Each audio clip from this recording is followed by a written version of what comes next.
საშუალების მიმართულება, ხოლო საქართველოს არის განთავსებული თბილისის საერთაშორისო შემოვლება და ამის თავის სამუშაო ინდივიდუალური, თანამედროვე, ტექნიკური და მატერიალური ახალი თქვენთვის არის ცნობილი თავრობის დადგენილები განსაზღვრულია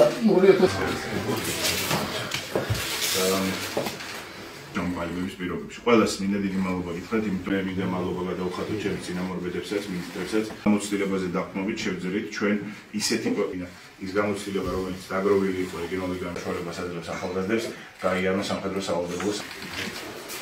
მემსახურები საქართველოს.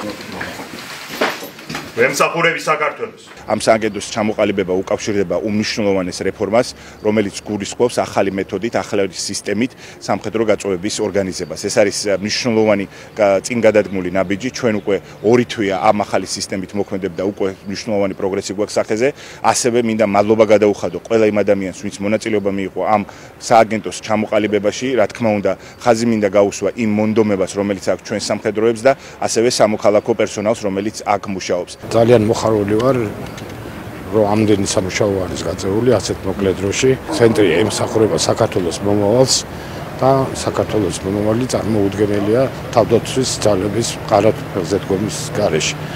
და რა თქმა უნდა, გაწევასა და რეკრუტირებას აქვს განსაკუთრებული მნიშვნელობა სამხედრო ძალების განვითარებისათვის. რეფორმის ფარგლებში დინამიკა არის მზარდი, საზოგადოებაში გაჩნდა მეტი ნდობის ეფექტი, ნდობის ფაქტორი და შესაბამისად ხორციელდება ყოველდღიურ რეჟიმში აქტიური პროცესი. სააგენტო ოპერირებს ქვეყნის მასშტაბით ახალი ავტოტექნიკით, ახალი ინფრასტრუქტურით და მუდმივ პროცესში მიმდინარეობს დაკომპლექტების და განახლების პროცესი. გაწევა ხდება მხოლოდ თავდაცვის სამინისტროს მასშტაბით, შეიცვალა ვადები. ვადები გახდა 12 თვის ნაცვლად 6, 8 და 11 თვე.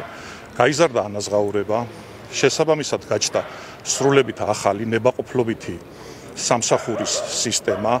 იმ შემთხვევაში თუ სამოქალაქო პირი თავისი სურვილით გამოძახებამდე გამოთქვავს ნებას, რომ იმსახუროს თავდაცვის სამინისტროს სტრუქტურაში, ის ანაზღაურებაზე მიიღებს 30%-იან დანამატს.